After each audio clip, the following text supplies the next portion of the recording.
guys, Dan Hendriksen here at Torquay Golf Club in our lovely new studio down here on the driving range, and I thought today it was time to put a test out there with the SM7 moving into the SM8. I was due to move into the SM8 earlier on in the year, didn't get around to sorting it out with Titleist, but now that we've now come out of lockdown a little bit and we're on the golf course, I thought now was the time to try and move into trying to get myself set up in the SM8 wedges. 56-degree F grind and a 60 S grind. Now my 56-degree F grind has got 14 degrees of bounce, and I've got a 60 which has got 10 degrees of bounce. I also used to have a 50-degree wedge that was bent to 51, and the problem I've got is that because I'm playing golf courses that are maybe fractionally longer than, let's say, the shorter courses that are local to me here, so I carry a higher club, so I've got a 5-wood and a hybrid at the top end, which then only gave me room to have 2 wedges in the bag. So I took out my 50-degree wedge because I didn't feel like I was using it that much, so I kept the 56 and the 60. Now I've moved into the MB irons, which is a 47-degree pitching wedge. I now want to try and see if I can get the gapping perfectly in here, and my thought process is to go with a 54-degree and a 58-degree wedge. And the reason for that is because obviously I've got this 47-degree wedge which goes 125 yards on an average when I'm hitting full shots. My 56-degree kind of goes like 100, maybe 105 maximum. I can't get it up to that sort of 110 or 115 gap, which is where my 50-degree wedge kind of sat in. So what I had to do was work quite hard on trying to hit that number of around sort of 110, 115, and I kind of came up with a 3/4 half kind of pitching wedge, which as you can see goes 112, so somewhere between that 110 and 115 number. The problem is with playing that 3/4 wedge shot is that it tends to come in a little bit low, a little bit flat, so when it lands on the green it kind of skids forward. I want something that can go that sort of number, if I can get it, that can throw it all the way there. So 56-degree SM8 wedge now. Let's see what numbers we get with this one. So that's me trying to go flat out at it there. 99 yards. And 99 yards is me pushing it to its limit. So I'm pretty much hitting that flat out, and I'm getting it to 94 yards on that particular shot. Now, I don't really want to have to hit wedges flat out a lot of the time, but occasionally you need to hit that shot where you can get maximum sort of height, maximum spin, and if I can get one to go a little bit further, which is where the 54 degree wedge kind of comes into it. Hopefully this one might go that little bit more. First swing 104 in the carry with the 54. So straight away, one of my flat out shots with 54, I've got it up at 109. So I'm now sort of pushing that yardage up to sort of close to that 110 number that I'm trying to get to. So the next club that I've got to get right is obviously my 60-degree wedge. Now, I absolutely love this club around the greens. It's kind of my bunker club, so any bunker shot that I've got, I generally use my 60-degree. I feel like I found the right bounce on this one. I used to struggle a little bit out of bunkers, but I feel now with the S grind, 10 degrees of bounce, it's got a good bit of versatility around the edge of the green, but also I can play really, really decent bunker shots with it. Shorter ones, higher ones, you know, floatier ones. It's all got everything that I want from it. The only slight snag with this wedge is that when I try to play fuller shots from fairways with it, I would get the odd pop up in the air and it would just kind of float on me and not get to my full yardage. Now this one goes about 80 yards for a full shot, and I don't really enjoy hitting it flat out, to be honest with you, unless the ground is really, really firm and tight. So if I move into my 54-degree wedge, if I go from that 56 to a 54, you can see that the yardages are getting a little bit closer to my wedge at the top end there. Now that that gap is going to be a lot bigger between the 54 and the 60, so I'm thinking now, should I put in a 58 that might just go that little bit further with those sort of fuller shots?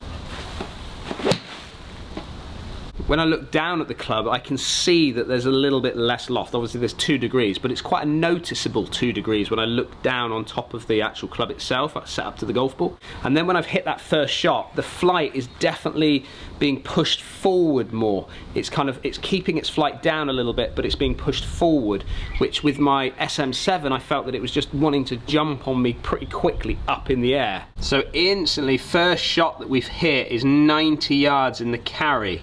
And that's a good sort of 10 yards further, sort of 8 to 10 yards further than what I was getting out of my 60. So from the fairway, I feel like I found the right kind of gapping. The situation that we've got to deal with now is how do these clubs perform around the green? I feel like I've got the right bounces and the right combination around the green with my 60 and 56 in the SM7.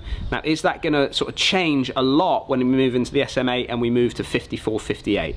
Let's head over to the short game area and take a look. So the bit that I want to get right out on the short game area now is what type of loft obviously we want to have around the green. So ultimately, can the 54 degree that I've just hit down on the range there, can that work like my 56 degree worked? Is it going to come out a little bit too low? That's my slight concern. This is why I've never really chipped with, let's say, 52s or 50 degree wedges, because they always come out a little bit low, a little bit skippy for me. What I've loved about the 56 is that I'm able to just get that little bit of height, extra height, which gives me that little bit more control. Now previously, and this is probably 2 or 3 years ago, I was a really poor chipper of the ball.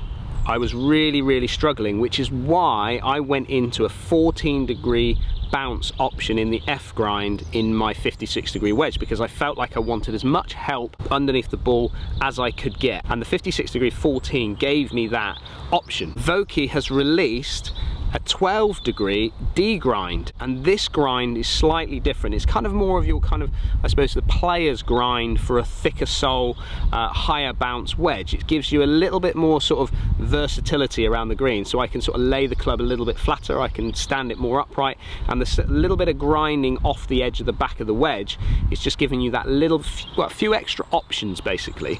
The F grind was always just the standard kind of grind. It didn't really have any of those options, which was slightly limited. So I always played this shot with the club face would always stay pretty neutral, it'd stay pretty much centered to the target. Now though, with the D grind in the 12 bounce, I've got that extra bit of bounce, which is what I want, but it's also giving me those little extra options to be able to open the club face up a little bit and maneuver it around when I'm chipping. So I want to test this now.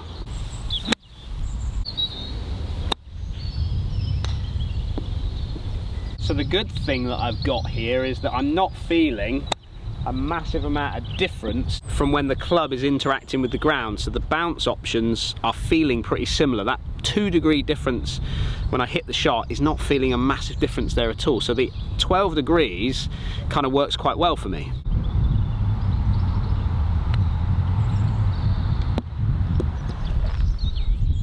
So with this D grind, what I'm loving here is the fact that when I lower my handle down, the sort of inner edge here on the sort of leading edge, it kind of sits nicely down into the sort of grass, which gives me a lot of confidence to be able to slide the club under the ball for those kind of higher shots. So moving forward, I definitely think that having the D grind is giving me just those extra couple of options that there with manoeuvring the club face a little bit than what the F grind were going to give me. So with that in mind, I feel confident enough to be able to push myself into a 12 bounce rather than a 14, and then just giving myself those extra couple of options there. So the next thing is to see whether the 54 can work in a replacement for the 56. I feel like we've got the right sort of spec out on the range there, but is it going to give me the flight that I want on the short game area? So one of the things that I've always been slightly concerned about going into a 54 is that I used to have a 54 and it used to come out quite low, so I would always then move to 58 to chip with. I don't particularly want to do that if I'm going to move into these, so I've got to see if I can use the 54, which is going to be able to maneuver the flight a little bit higher for me. Right, so obviously my slight concern is the 54 coming out a fraction low on me, but to be fair, with the first few shots that I've hit with it, I'm not seeing a massive difference in the height. Obviously we're seeing a big difference in the yardage, being sort of 10 yard difference, 8 to 10 yard difference on the range, but height wise, no, I'm not seeing a great deal of difference, which means that I'm quite comfortable putting 54 in just to chip around the green with. Yeah, I'm happy with that.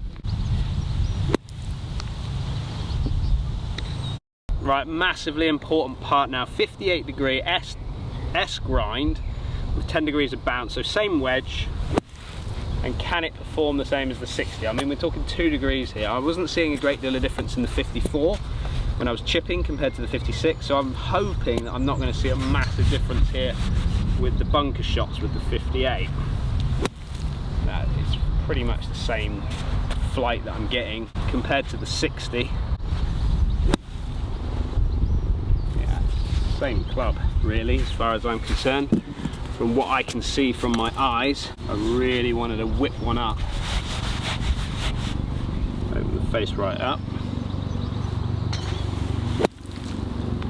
Easy. So there you go, there's my little bit of testing with the SM8 wedges. You can see there that when I'm doing my testing, obviously I've got to gap in correctly when it comes to my wedge, and therefore I felt that the 54 was giving me that best option to get into that yardage point that I really wanted to get.